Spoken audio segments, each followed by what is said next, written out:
오늘은 이제 리더와 권한 위임이라고 하는 주제를 가지고 우리 함께 좀 생각해 볼 텐데, 이것은 굉장히 또 중요한 부분이고, 그래서 오늘 이 부분을 심도 있게 다뤄보려고 생각합니다. 자, 먼저 화면을 잠깐 공유해 볼게요.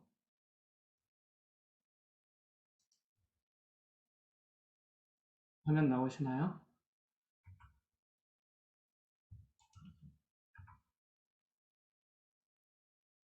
자, 잘 보이십니까? 이거 손을 좀 들어보시면 좋겠습니다. 네, 감사합니다.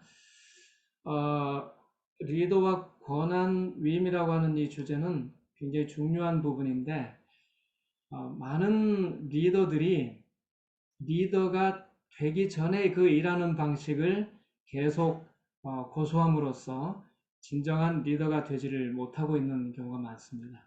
이 권한 위임이라고 하는 것은 능력 있는 리더와 그렇지 못한 리더를 갈라놓는 중요한 시금석이 됩니다.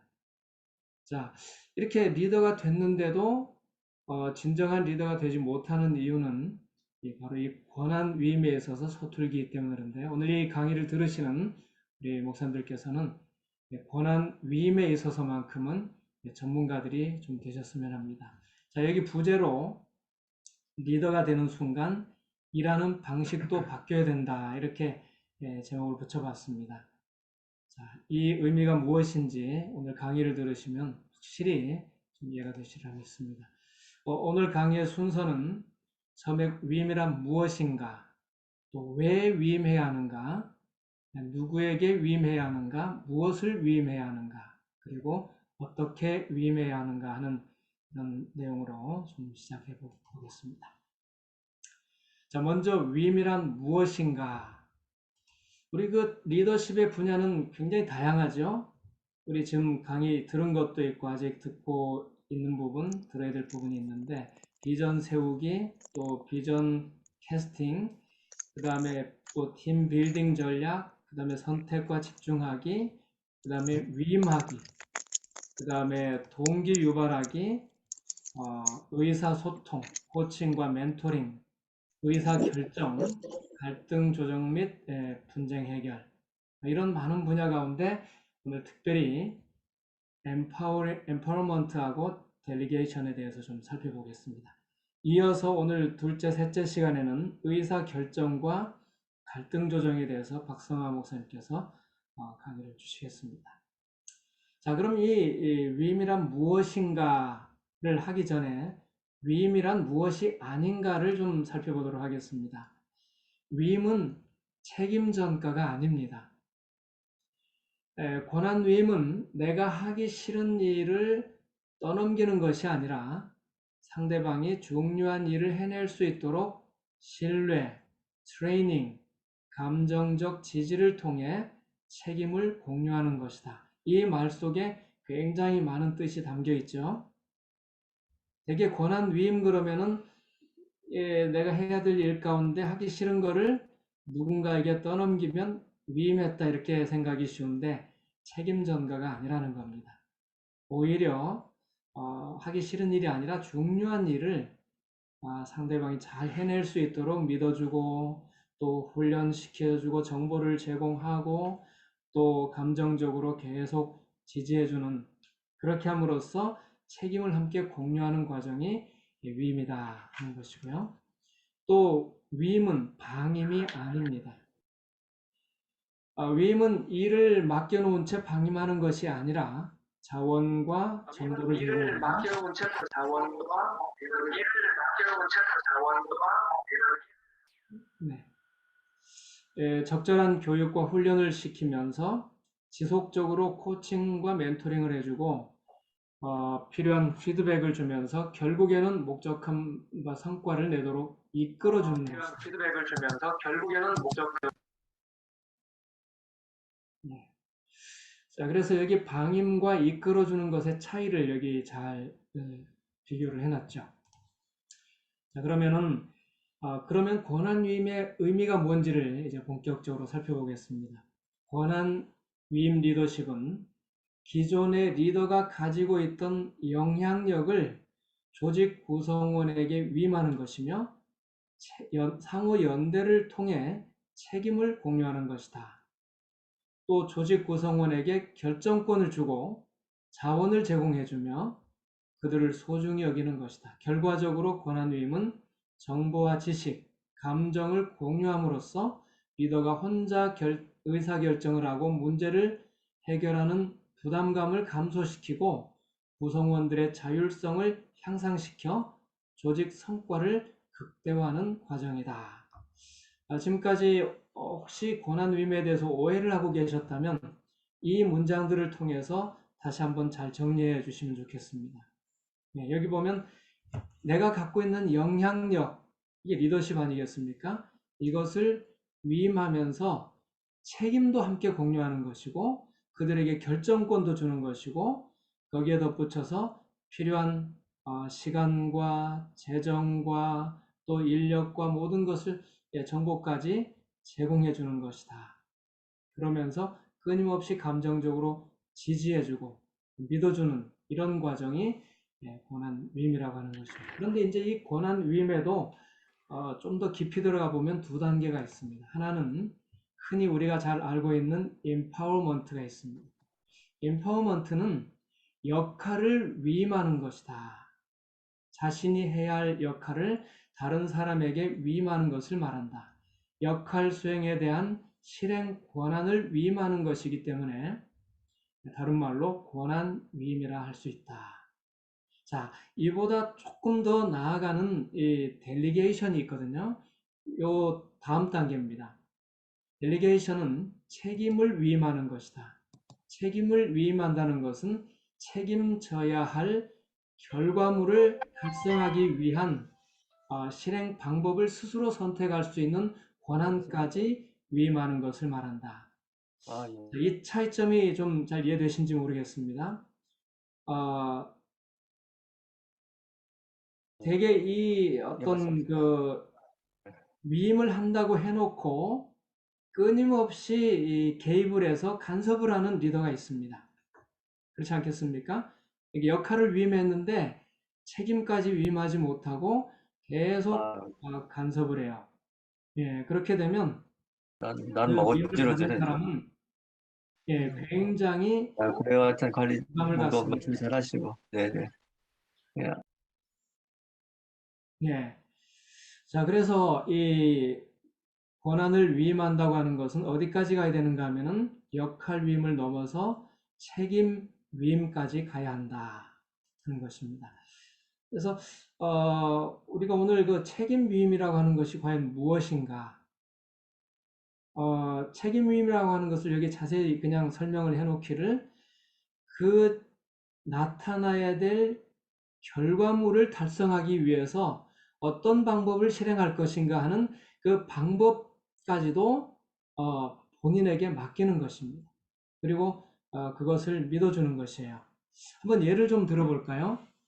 저희 여기 지도자 훈련원에 제가 와서 이제 리모델링 하면서 그 숙소와 대강당 사이에 큰 그 동산이 하나 있었습니다. 거기에 나무도 심겨져 있고 꽃도 피고 하는데 그게 앞에 떡 막고 있으니까 첫째는 답답하고 그다음에 차를 돌리기가 어려워요. 그래서 그걸 완전히 퍼다가 숙소 옆에 있는 그 빈 공터로 옮겨가지고 거기에 이제 기도의 동산을 만들었습니다. 엘가든이라고 하는데 그 동산을 만들다 보니까 거기 높잖아요. 그래서 그 낙차를 이용해서 이 연못을 좀 만들면 어떨까 해가지고 전문가를 불러다가 이제 연못을 만들었습니다. 거기까지는 좋았어요. 근데 문제는 연못을 관리할 줄을 모르는 거예요, 제가. 그래서 해마다 막 이 장마가 지나고 나면 거기 이끼가 잔뜩 끼어가지고 완전히 뭐 물이 안 보입니다. 전부 이끼로 새파랗게 덮는 거예요. 그래서 1년에 2번씩 가을에 한 번, 봄에 한 번 물을 완전히 다 빼고 밑에 이제 자갈이 깔려 있으니까 자갈 사이사이에 그 이끼가 막 스며들어 있는데 이걸 어떻게 해야 될까? 그 매번 이제 고압 분사기를 샀습니다. 그 어마어마하게 센 고압 분사기를 사용해서 물을 이제 그 자갈에다 뿌리면 이제 그 이끼가 싹 씻겨내려서 저 밑에 낮은 곳에 이끼가 막 이렇게 쌓여 있으면 그걸 이제 퍼서 저희 연못 밖에 갖다 버리는 이 하루 종일 걸립니다. 저하고 또 우리 관리실장님하고 막 또 직원 또 중국인 2명을 사다가 그래도 하루 종일 걸려요. 그렇게 해서 이제 새로운 물을 받으면 물도 많이 들고 힘도 들고 그래서 제가 이제 권한 위임을 해야 되겠다. 인파워먼트만 하지 말고 델리게이션을 하자. 그래서 새로 오신 그 관리실장님께 옷을 한번 좀 연못 청소를 아이디어를 짜내서 해보십시오. 이 해마다 이끼 끼기 때문에 이거 청소를 2번 하는데 해보십시오. 자, 이렇게 했다고 한번 가정을 해봅시다. 실제 뭐 그랬다는 것이 아니고. 자, 그런데 이 실장님이 이거 막 인터넷 뒤져가지고 연구를 하고 이렇게 해가지고 요번에는 청소를 다 한 다음에 위에다가 토양 계량제를 뿌려서 이끼 자체가 생기지 않게 해야 되겠다는 아이디어를 냈어요. 그리고 저한테 얘기를 했습니다. 요번에 청소 끝나고 여기에다가 토양 계량제를 뿌려서 더 이상 이끼가 발생하지 않게 하면 좋겠습니다. 제가 그 권한을 위임했기 때문에 저 생각에도 이것이 좋게 생각됩니다. 그럼 요번에 그렇게 한번 해보실까요? 그렇게 하면서 이제 제가 그 완전히 권한을 위임했을 때 실제로 그것이 잘 적용되어서 이끼가 생기지 않았다고 치면은 결과물까지 방법까지 선택할 수 있는 권한을 넘겼기 때문에 이거는 완벽한 델리게이션이다. 이건 단지 인파워먼트가 아니고 델리게이션이라고 볼 수 있겠죠. 자, 이 두 차이점을 여러분 잘 구분하십시다. empowerment는 역할을 위임하는 것이고 자신이 해야 할 역할을 위임하는 것으로 실행 권한을 부여하는 것이고 델리게이션은 책임을 위임하는 것인데 책임져야 할 결과물을 내기 위한 실행 방법의 선택까지 위임하는 것이다. 그럼 이 책임이 어느 쪽으로 많이 갑니까? 피위임자에게 책임이 가겠죠. 그렇다고 해서 이 맡긴 위임자에게 책임이 없느냐? 그건 아닙니다. 최종적인 책임은 언제나 리더가 지게 되어 있지만은 이 과정에서 이 결과물까지 당신이 책임지라고 이렇게 통째로 맡기는 것은 그 위임을 받은 사람에게는 엄청난 부담감이 있겠지만은 한편으로는 굉장히 고마운 것이죠. 왜냐하면은 나를 믿고 방법까지 선택하게끔 이렇게 맡겼기 때문에 굉장히 충성을 다하여 일을 하리라고 생각이 됩니다. 자, 우리 엘렌 와인 여사께서도 그리스도인 리더십이라는 책에서 이 위임에 대한 얘기를 아예 한 챕터를 아예 할애해서 얘기를 하셨습니다. 사람들에게 각자의 판단력을 사용할 수 있는 기회를 제공하라. 책임 있는 지위에 있는 사람은 판단력과 통찰력을 가지고 다른 사람들에게 어느 정도 위임해야 한다. 그리고 그들이 주어진 일을 잘할 수 있는 사람이라고 생각해야 한다. 필요하다면 조언을 하라. 그러나 형제들이 실수하고 있다는 생각 때문에 그 일을 빼앗지 말라. 여기 리더십에 있어서 위임 분야에 들어갈 그 요소들이 여기 다 들어있어요. 짧은 문장들 속에. 자, 스스로 판단할 수 있는 기회를 주라는 겁니다. 어떤 방법으로 이 일을 성과를 낼 수 있는지를 맡겨보라는 것이고, 그 다음에는 주어진 일을 잘할 수 있다고 생각하라. 즉 신뢰를 주라는 것입니다. 믿어주라는 것이고 그 다음에 필요하다면 조언을 주라. 피드백이 뒤에 또 나오겠지만은 굉장히 중요합니다. 던져놓고 알아서 해라가 아니고 일정한 기간을 두고서 피드백을 줘야 되는데 그게 여기 언급이 되어 있고요. 그 다음에 실수할 수 있다. 그러니 조금 잘못한다고 해서 이를 냉큼 이렇게 뺏어오지 말라는 것입니다. 인내하면서 기다리는 말씀이 여기도 다 포함이 되어 있죠. 그래서 참 이 위임에 대한 아주 정확한 개념을 갖고 계셨구나 하는 것을 알 수 있습니다. 여기 복음전도 197쪽에 여러분 잘 아시는 내용이 있습니다. 어떤 큰 재분소 주인이 하루는 공장에 들어가 보니 공장장은 기계실에서 간단한 기계를 고치고 있고 거기서 일하는 6직공은 팔짱을 끼고 곁에 서서 구경만 하고 있었다. 그 주인은 공장장을 그의 사무실로 불러 퇴직금을 주면서 면직시켰다. 나는 당신에게 6사람을 감독하게 하려고 채용하였는데 내가 보니 6사람은 놀고 있고 당신 혼자만 일하고 있으니 나는 당신으로 하여금 6사람에게 노는 법을 가르치게 하려고 7사람의 삭을 줄 수 없다고 하였다. 굉장히 정말 적절한 예정 아닙니까?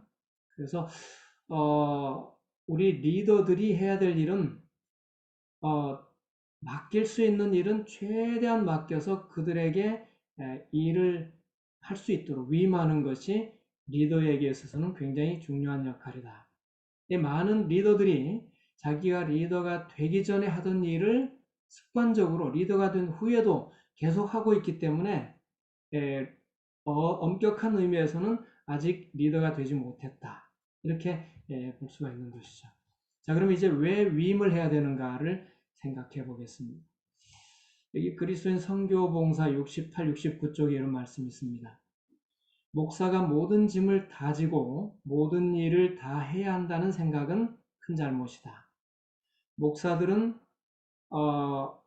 교회가 할 일을 자기가 함으로써 자신을 피로하게 만들거나 신자들이 저들의 의무를 수행하지 못하도록 방해하여서는 안 된다.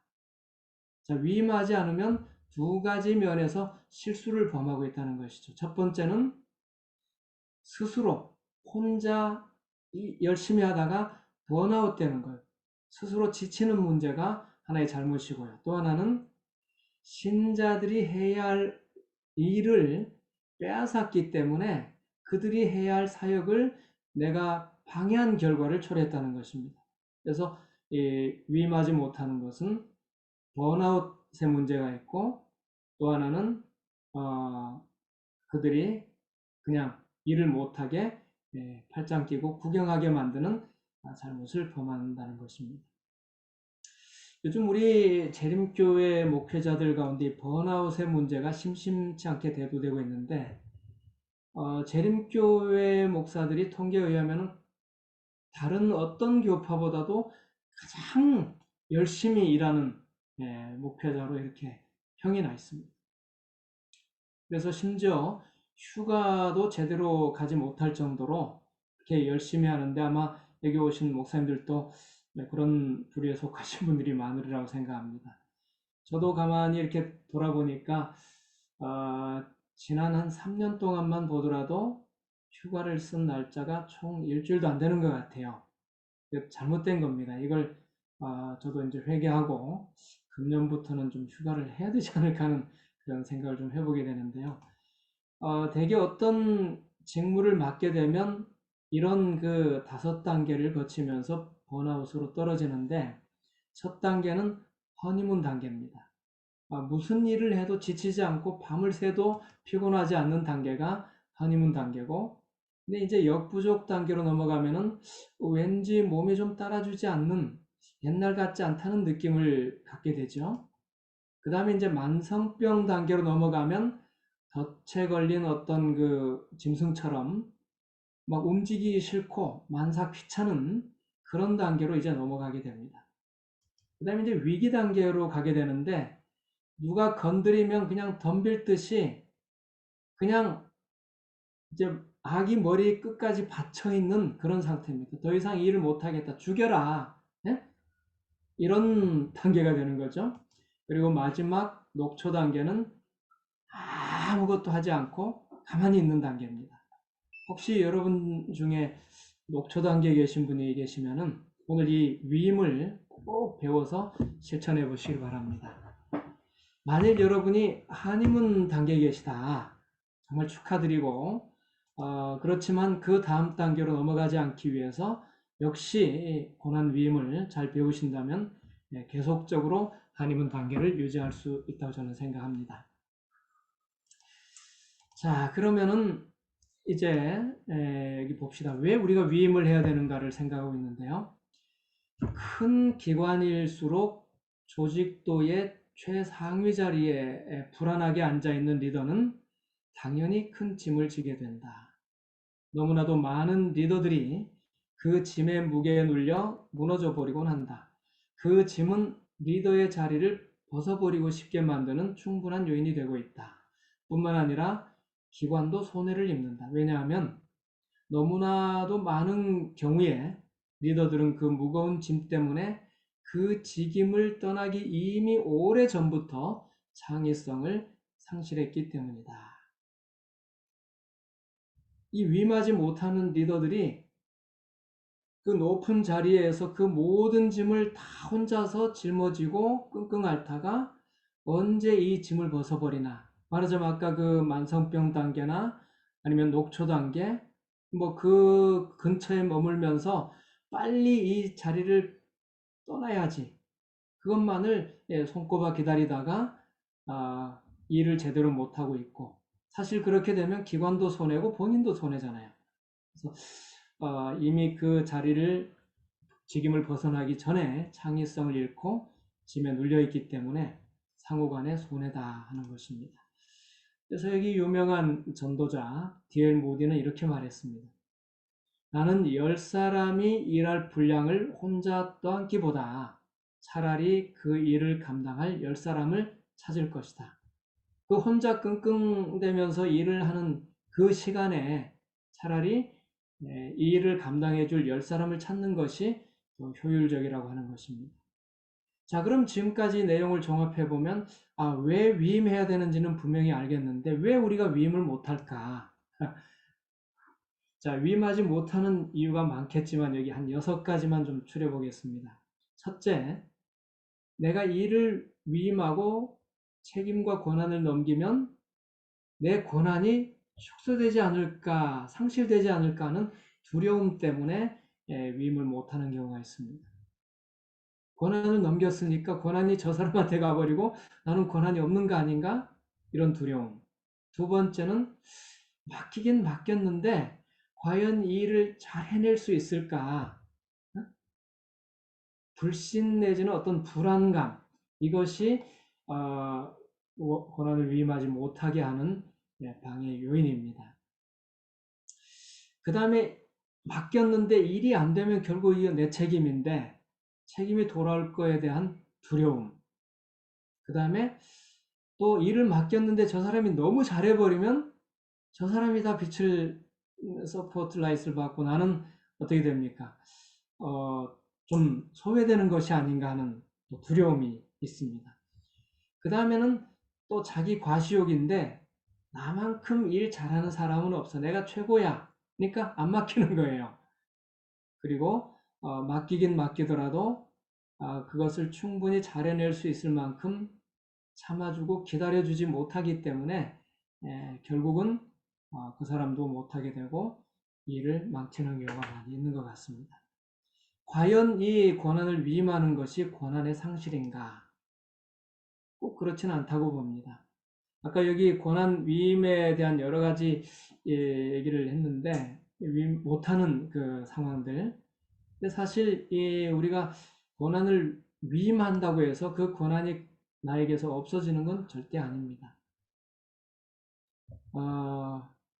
그리고 아까 그 또 하나는 일을 맡겨놓으면 저 사람이 제대로 할까 하는 그 불안한 마음. 뒤에 나오겠지만 일만 맡기는 것이 아니고 지식과 정보도 공유하고 때로는 어떤 일을 할 수 있는 능력까지도 향상시켜주는 것이 필요한데 그 부분을 하지 않고 일만 딱 맡겼을 때는 문제가 있죠. 자, 여기 보면 어떤 여러분의 생각과 같은지를 한번 비교해 보시기 바랍니다. 처음에는 팀원에게 시켜봤는데 너무 느리고 그나마 데이터가 맞지 않아서 항상 제가 다시 수정해야 했어요. 몇 번 그러다 보니 이제는 그냥 제가 하는 편이 편해서요. 아랫사람이 한 걸 제가 또 수정하니까 시간만 잡아먹고 팀원은 팀원대로 민망하고 그래서 지금은 그냥 처음부터 제가 합니다. 많은 리더들이 일을 못 맡기는 이유가 했더니 결과가 이렇게 나오더라. 그러니 내가 다시 수정할 바에는 왜 그렇게 힘들게 내가 해버리면 더 잘할 수 있고 시간도 단축되고 또 서로 간에 좋은데 이걸 굳이 위임을 해야 되느냐. 아까 그 두 번째 요인이죠. 그죠? 불안함과 불신. 그래서 이제 리더로서 어떻게 하면 일을 잘 맡길 수 있는지 이런 과정들을 우리가 좀 구체적으로 살펴보게 됩니다. 리더십이 전이되는 과정을 우리가 좀 이해할 필요가 있는데요. 리더십은 이런 과정을 통해서 점점 발전해 나갑니다. 첫째는 팔로워가 팀원이나 구성원이 그 일을 전혀 생소하고 잘 못합니다. 그러면 리더가 혼자 해야 되겠죠? 모범을 보여줍니다. 이걸 잘 보고 따라하십시오 하고 내가 보여줍니다. 그러면 두 번째 단계로 리더가 하는 것을 이제 팔로워가 같이 따라서 합니다. 이렇게 배워요. 이렇게 하면 이렇게 하십시오. 이렇게. 세 번째 단계는 이제는 리더는 손을 떼고 팔로워가 하는 것을 옆에서 리더가 감독을 하면서 이렇게 이럴 때는 그게 아니고 이렇게 하십시오 하고 코칭을 해주는 거죠. 그 다음에는 팔로워가 혼자 스스로 하게 내버려 두는 겁니다. 첫 번째 리더가 혼자 하던 것과는 정반대 상황이죠. 이제 이게 더 성장하면은 이 팔로워 자체가 리더가 되는 것입니다. 그래서 또 다른 팔로워를 가르치는 단계로 이렇게 점점 리더십이 전이가 되는데 현 상태에서 내가 위임하고자 하는 사람이 어느 단계까지 와 있는지 내가 하나씩 다 보여줘야 되는 단계인지 아니면 같이 할 수 있는 단계인지 아니면 맡겨놓고 내가 감독만 해도 되는 단계인지 스스로 할 수 있는 단계인지를 그 피위임자의 역량을 파악하는 것이 굉장히 중요하다고 봅니다.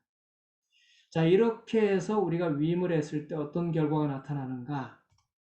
위임하기 전에는 모든 의사 결정권을 관리자가 가졌지만 위임을 한 다음에는 이 의사 결정을 공유한다는 것이고요. 그 다음에 정보를 위임하기 전에는 관리자 혹은 리더만이 소유하고 있었지만 이제 이것을 위임받은 자가 다 가져갑니다. 그리고 위임 전에는 믿을 만한 대상이 리더밖에 없었어요. 사람들이 다 리더는 믿을 만하다. 항상 그런 건 아니지만 이제는 서로 간에 믿을 수 있는 그런 분위기가 조성이 돼야 되겠죠. 그리고 문제 해결을 과거에는 관리자 혼자 했다면 이제는 함께 할 수 있는 공유의 단계로 넘어간다고 하는 것입니다. 자, 그러면 이제 누구에게 위임을 해야 하는가? 이거를 좀 살펴보겠습니다. 미국 경제계의 리더십에 대한 실제적인 연구에 의하면 사장들은 보통 업무의 4분의 3을 사람들을 다루는 데 사용하고 있다.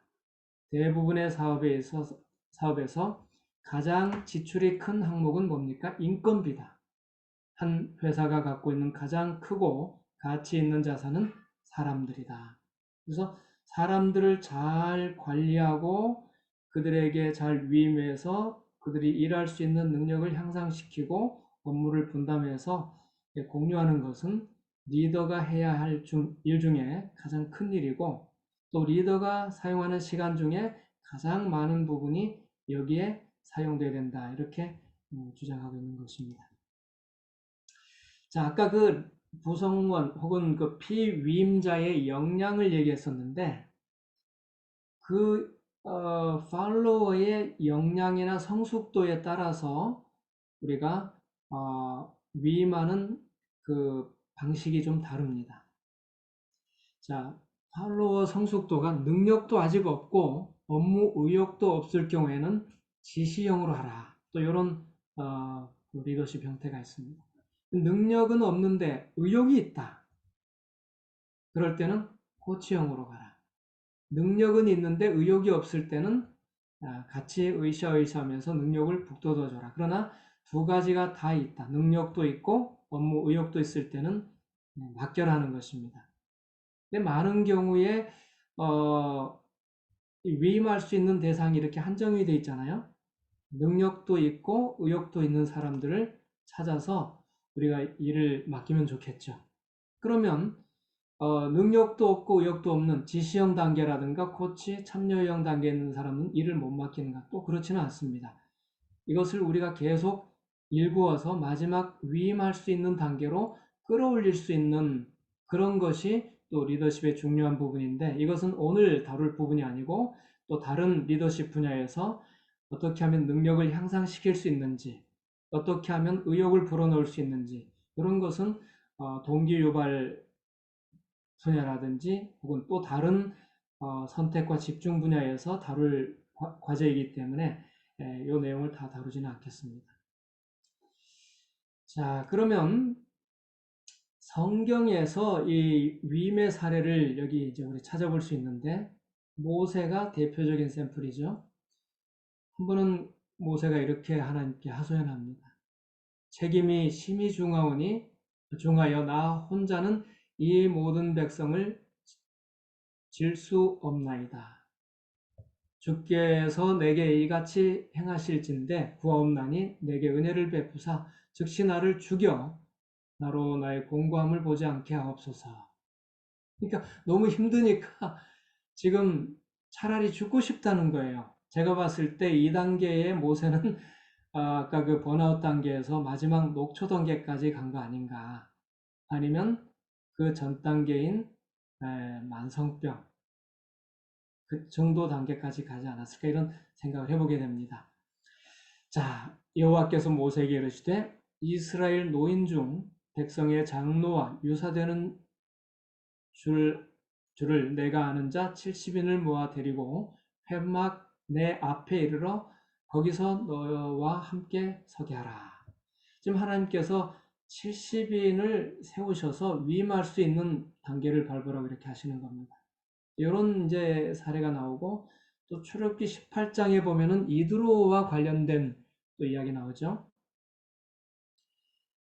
너는 하나님 앞에서 그 백성을 위하여 그 사건들을 하나님께 가져오되 오며 그들에게 율례와 법도를 가르쳐서 마땅히 갈 길과 할 일을 그들에게 보이고, 너는 또 온 백성 가운데에서 능력 있는 사람들 곧 하나님을 두려워하며 진실하며 불의한 이익을 미워하는 자를 살펴서 백성 위에 세워 천부장과 백부장과 50부장과 10부장을 삼아 그들이 때를 따라 백성을 재판하게 하라. 큰 일은 모두 내게 가져갈 것이요 작은 일은 모두 그들에게 그들이 스스로 재판할 것인. 자, 여기 보시면 위임할 대상에 대한 어떤 조건들을 얘기하고 있습니다. 능력이 있고, 그다음에 하나님을 두려워하고 진실한 사람. 그러니까 그 어제 지혜롭고 순결한 자, 뱀처럼 지혜롭고 비둘기처럼 순결한 이 두 가지 특성을 함께 갖춘 사람이 위임의 좋은 대상이라 그랬습니다. 리더의 자격이면서 역시 위임받을 사람. 사실 위임받을 사람이 누굽니까? 또 다른 레벨의 리더들이 아니겠습니까? 그래서 이 리더의 조건은 변함이 없는 것 같아요. 비둘기처럼 순결하고 그 품성에 있어서 예수님을 닮았던 사람들, 그리고 또 능력에 있어서 뱀처럼 지혜로운 이 둘을 함께 갖춘 사람인데, 여기 보면 단계가 있는 것 같습니다. 천부장, 백부장, 50부장. 역량이 다 달라요. 그래서 우리가 일을 맡길 때 그 피위임자의 역량을 무시하고 맡겼을 때 큰 낭패를 보게 됩니다. 그래서 큰 일은 모두 너에게 가져가고 작은 일도 여러 단계가 있지 않겠습니까? 그 작은 일을 어떤 것은 천부장에게, 50부장, 10부장 이렇게 맡기라고 하는 것입니다. 여기 보면 이 천부장이면은 1000명을 통솔하는 사람 아니겠습니까? 근데 여기 민수기에 보면은 20세 이상 싸움에 나갈 만한 자의 수가 60만 3,550명이라 했습니다. 자, 뭐 여자 아이들 빼고라도 어쨌든 이 남자 20세 이상만 따지고 보더라도 천부장이 603명이 있었겠죠? 그리고 백부장이 6,035명, 50부장이 12,071명, 10부장이 6만 355명. 합치면은 거의 8만 명의 리더들을 모세가 거느리고 있었어요. 제덕이 겸전한 자를. 그러니까 위임할 대상이 이렇게 많이 있었다는 것은 정말 이스라엘 백성이 그 광야를 지나면서 노예에서 갓 벗어난 사람들이 이렇게 정말 일사불란하게 움직일 수 있었던 것은 이런 그 위임의 방식이 잘 갖춰졌기 때문이 아닐까 이렇게 생각을 해봅니다. 자, 그러면 이제 무엇을 위임해야 될까? 이걸 좀 살펴보겠습니다. 이 아이젠하워 미국 유명한 대통령인데 그는 무작정 일을 한 게 아니고 일을 이렇게 네 가지 A, B, C, D로 분류해 가지고 일을 처리했기 때문에 누구보다도 일을 많이 하면서도 항상 여유롭게 성과를 냈다고 합니다. 자, 여기 A는 뭐냐면은 중요하면서도 급한 일입니다. 이것은 어떻게 하는가 하면은 즉시 처리했어요. 본인이 직접 처리했습니다. 그 다음에 D는 뭐냐면은 긴급하지도 않고 중요하지도 않은 일이에요. 이거는 아예 안 했습니다. 포기를 해버렸어요. 근데 B는 뭐냐면은 중요하긴 하지만 급하진 않은 일이에요. 본인 자신은 여기에 집중을 했다고 합니다. 예를 들면은 건강을 관리하는 일, 독서하는 일, 뭐 미래를 준비하는, 설계하는 일, 이런 것은 중요하지만은 급한 일은 아니지 않습니까? 본인은 거기에 집중해서 이렇게 했을 때 그 건강이 위급해서 병원에 갈 일이라든지 지식이 없어서 급히 막 당황한다든지 이런 일이 생기지 않았다는 거예요. A가 발생하지 않게 되더라는 겁니다. 자, 그러면 이제 C가 뭐냐? C를 바로 위임을 했다고 하는 것입니다. 긴급하지만 중요하지 않은 일. 자, 여기서 중요하지 않다는 것은 리더 자신에게 중요하지 않다는 것이지 일의 그 자체에 있어서 중요하지 않다는 얘기가 아닙니다. 내가 지금 이 일을 직접 나서서 해야 할 만큼 그렇게 중요한 일은 아니다 하는 그런 의미가 되겠습니다. 이게 바로 C인데 C를 맡게 된다고 하는 것입니다. 무슨 일을 맡길까? C를 맡겨라. 자, C를 맡길 때는 이 캐스케이딩이라고 하는 방식을 따르게 되는데 캐스케이딩이라는 것은 폭포를 얘기하는 겁니다. 물이 위에서 아래로 떨어지는 이 폭포. 그래서 캐스케이딩이란 위에서 아래로 떨어지는 폭포처럼 목표를 위에서 아래로 하달하는 형식으로 수립하는 것을 말한다. 목표를 달성하기 위해 하위 조직의 리더와 구성원들은 그 목표를 세밀하게 분석하고 이를 쪼개서 전략과 실행 계획을 수립하고 실행함으로써 조직 전체의 목표 달성에 기여하게 한다. 이 과정을 통해 구성원은 자신이 무엇을 해야 하는지, 왜 해야 하는지, 내가 하는 일이 조직 전체에 어떻게 기여하는지를 한눈에 알아보게 함으로써 실행력을 높일 수 있다. 그러니까 캐스케이딩은 목표가 위에서 아래로 내려오는 겁니다. 다시 말해서 일을 맡기는 리더가 피위임자에게 어떤 일을 하라고 주는 것이 마치 폭포와 같다는 것입니다. 위에서 아래로. 위임은 그렇게 하는 게 맞죠? 그래서 정확하게 지금 달성하고자 하는 목표가 뭔지를 정확히 전달하지 않으면은 이 마치 동력 전달 장치가 이 A에서 D로 제대로 전달되지 않아서 이 모터는 열심히 돌고 있는데 끝에서 미미하게 결과가 나타나는 그런 결과를 초래하게 된다고 하는 것입니다. 그래서 이 캐스케이딩이 잘 되려면은 이 앞으로 어떻게 위임할 것인가 이것을 우리가 좀 알 필요가 있습니다. 자, 우선 간단하게 아웃라인만 좀 살펴보면 첫 번째는 리더는 목표와 과제를 제시하고 피위임자와 충분히 토론을 하는 것입니다. 그리고 이 성과 목표와 조감도를 보여주고 조감도 이게 뒤에 계속 나오지만 굉장히 중요합니다. 결과물이 어떻게 나와야 되는지 이쪽 저쪽 면에서 상세하게 보여주고 공감대를 형성한다. 그리고 피위임자는 목표 달성을 위해 스스로 전략을 수립한다. 아까 그 연못 얘기를 했지만은 내가 이렇게 청소만 하고 끝내세요가 아니고 이 방법을 스스로 연구해서 결과물을 새롭게 도출해 보도록 본인이 전략을 수립하고 그 전략된 수립을 승인을 해줘야 됩니다. 평가해주고 또 역할과 책임을 델리게이션까지 임파워먼트뿐 아니라 델리게이션까지 위임을 하고 그 다음에 피위임자는 창의적인 방법으로 실행 방법을 강구하고 실행한다. 자, 이게 이제 개요입니다. 자, 그럼 이제 구체적으로 어떻게 해야 되는지를 간단히 살펴보겠습니다. 자, 위 많은 과정은 구성원들의 역량을 먼저 진단을 해야 됩니다. 이 사람이 천부장감인가 십부장감인가를 알아야겠죠. 그리고 위말 역할을 기간별로 과제의 형태로 제시합니다. 언제까지 이 과제는 이 정도의 결과물을 가져와야 된다. 이 사전에 합의하고 또 책임까지 다 넘기는 것이죠. 그리고 성과 조감도. 조감도는 새가 날아갈 때 보이는 그 조감도 아닙니까? 이게 정확할수록 결과물이 정확히 나와요. 근데 일만 던져주고 뭘 해야 될지를 몰라요. 어제 그 최경천 목사님이 어떤 그림을 보여주면서 말로만 설명하면 저 사람은 말만 듣고 여기 배가 있습니다는 배를 아무데나 그리고 사람이 3명이 있어 어디다 그려야 될지 모르는 거예요.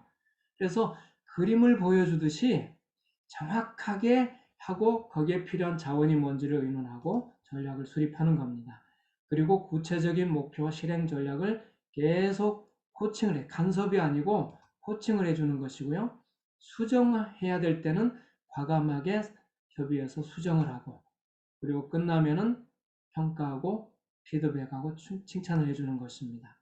그래서 이런 결과물이 나오려면 정확한 그 조감도를 보여줘야지 말로 해줬다고 해서 충분히 전달됐다고 믿어서는 대단히 곤란합니다. 그래서 어떻게 되느냐? 골을 넣어라 이렇게 할 게 아니고 작전을 수립해주고 서로 전략을 의논하고 마지막에는 그 결과물이 나올 수 있도록 해야 되는데 자 여기 보십시다. 업무를 지시하지 말고 합의된 목표로 소통하라.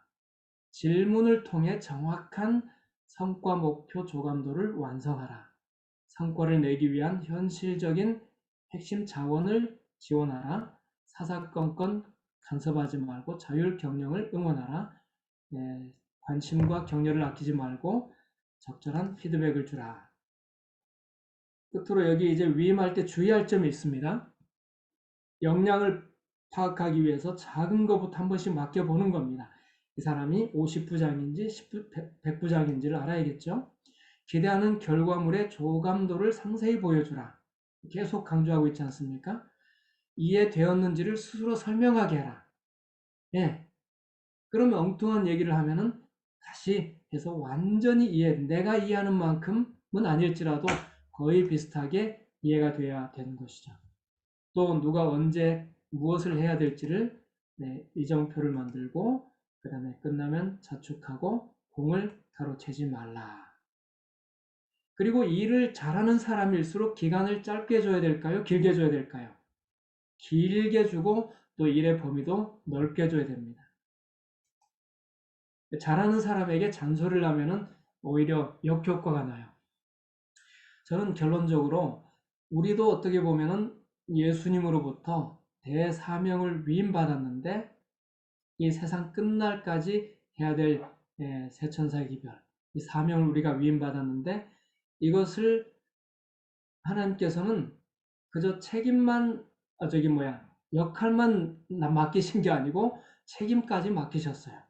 우리가 그 전략을 공부하고 또 좋은 방법을 찾아내서 해야 되는 것은 우리의 몫이라고 생각합니다. 아무쪼록 이 위임에 관련된 이런 내용을 우리가 지금까지 살펴봤는데 이걸 통해서 우리가 잘 위임하는 사람이 될 뿐 아니라 주님께서 맡겨주신 이 사명 이것을 내가 어떻게 잘 전략을 세우고 이것을 또 모세처럼 어떻게 잘 분담을 해야 하는지를 익히심으로 고난 위임의 대가 혹은 달인들이 되시길 바라면서 강의를 마치겠습니다. 감사합니다.